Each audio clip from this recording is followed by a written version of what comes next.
Assalamualaikum warahmatullahi wabarakatuh.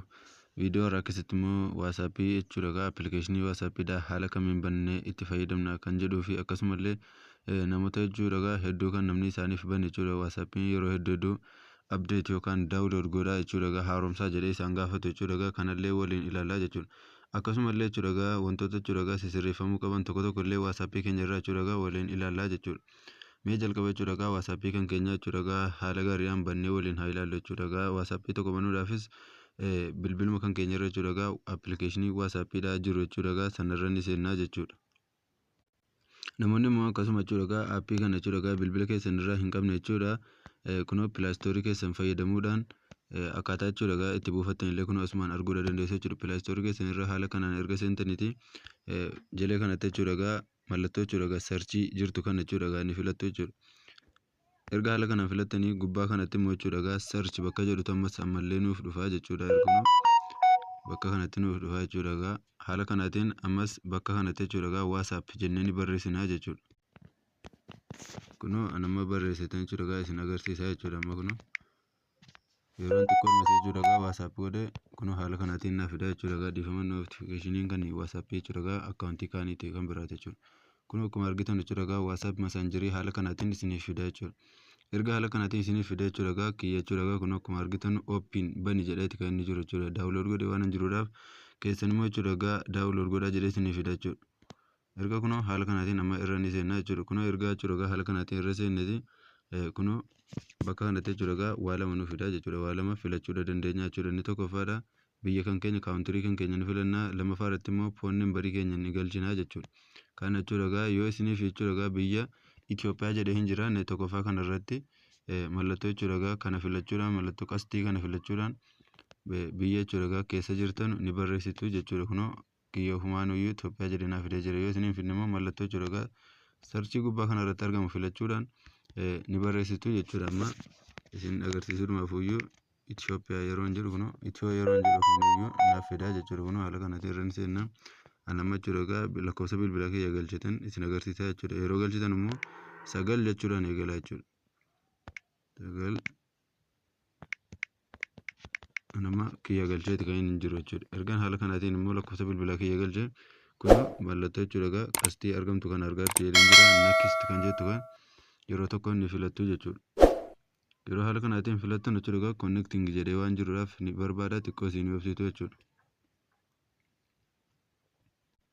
Kunoo akkuma argitanu xiqqoo jechuudha yeroo ibsitanu mallattoo jechuudha lama isiniif fidaa jechuudha. Editiidhaa fi yes kan jedhu isiniif fida waan ta'eedhaaf lakkoofsi kun sirriidha moo sirrii miti kan jedhu isiniif fida jechuudha. Lakkoofsi kun sirrii taanaan mallattoo jechuudha yes jettu kana ni filattu jechuudha. Kan gara harka mirgaatti argamtu kana jechuudha. Kunoo kan irratti isinii mare kana jechuudha. Haala kanaatiin ni filattu jechuudha.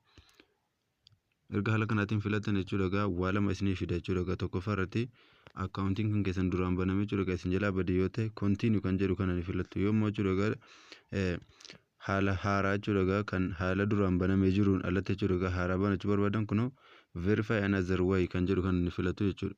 Anamma jechuudha akkaawuntuma duraan banamee jiru waan hin barbaadeef continue kan jedhu kana kanuma tokkoffaa irratti argamu kana yeroo tokko nan filadhaa jechuudha. Kunoo haala kanaatiin yeroo filadhu lakkoofsa koo automaatikaalii ofii isaatiif jechuudha barbaade jechuudha verify waan godhuudhaaf xiqqoo isin nan obsaa jechuudha.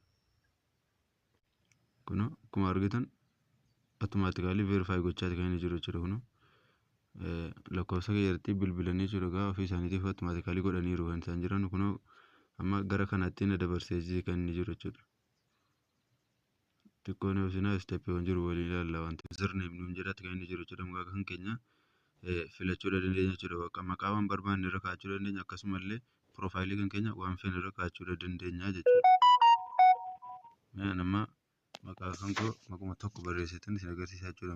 Muusaa Teesheetumaan barreessan amma yaaliidhumaaf waan ta'eef kunoo haala kanatti nan barreeffadhaa. Bakka kaameraa kanatti immoo waanuma feetan galchachuu dandeessu jechuudha. Kunoo gaalaarii keessan irra ni seentanii jechuudha. Erga haala kanaan seentanii kunoo nama fakkeenyaaf konkolaataadhuma kanan filadhaa jechuudha. Sana booda dan kan jettu kan jechuudha gadii kanatti isiniif dhuftu kana ni filattu jechuudha. Erga haala kanaatiin filattanii automaatikaalii ofii isaatiif jechuudha waan update godhee achi isinitti agarsiisa kunoo haala kanaatiin amma kana lamaanuu erga guuttadhe immoo mallattoo jechuudha egaa next jettu kana jechuudha egaa jalee kana irratti argamtu kana haala kanaatiin argamtu kana next ni gootu jechuudha.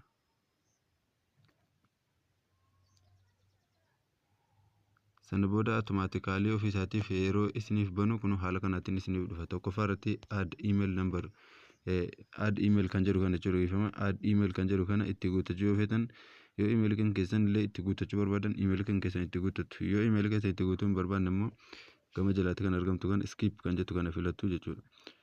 Email kan keessan immoo jechuudha egaa yoo itti guuttatan baay'ee barbaachisaadha waan ta'eedhaaf itti guuttatan bareedaadha jechuudha. Email itti guuttachuudhaafis rakkoo tokko hin qabu automatically ofii fudhata waan ta'eedhaaf anamma jechuudha agarsiisuudhaaf waan ta'eef skip jedheetuman bira dabarfadhaa jechuudha.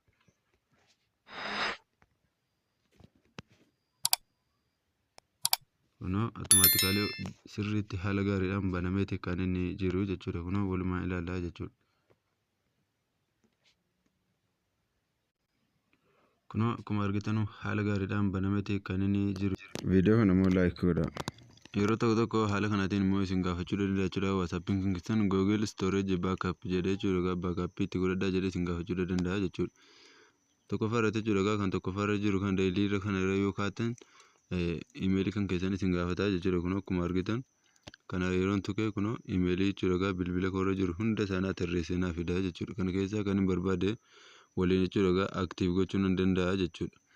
Yoo jechuudha kan macarrashaa irratti argamu kana jechuudha never kan jedhu kanarra yoo kaatan waa tokko illee isin gaafatu jechuudha kunoo kanarra kaachuudhaan gara gadii kanatti immoo jechuudha kan argamtu kunoo xiqqoon masii gadi gochuudhaan kunoo bakka kanarratti jechuudha bakka itti isin tarreessan kana dan kan jettu kanatu jirti jechuudha.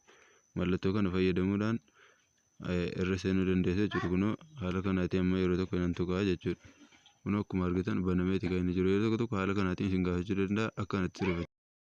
Yeroo tokko haala kanaatiin WhatsApp keessan irra yeroo seentanuu haala kanaatiin download jechuu isiniif fiduu danda'a jechuudha. Kun akkuma argitan amma jechuudha mallattoo download jedhu kan naaf fidee jira jechuudha. Kanas yeroon haala kanaan isin gaafatu download bakka jiru kanarra callisaniitu ni rukuttu.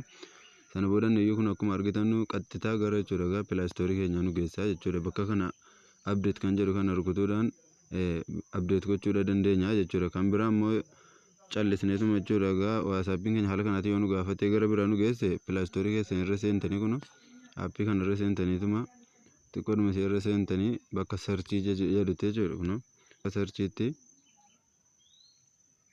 kun bakka searchii kanatti WhatsApp jettanii barreessitu jechuudha. Kun haala kanaatiin innaa isin barreessitanu inni yoo barbaade isiniif fida waan ta'eedhaaf xiqqoodhuma ishee irra rukutuudhaan kun ammas update kan jedhu nuuf fideetu waan jiruuf mallattoo kana jechuudha dha'uudhaan update akka inni nu godhu gochuudha dandeenya jechuudha. Kun haala kanaatiin amma barbaadaatti kan inni jiru jechuudha.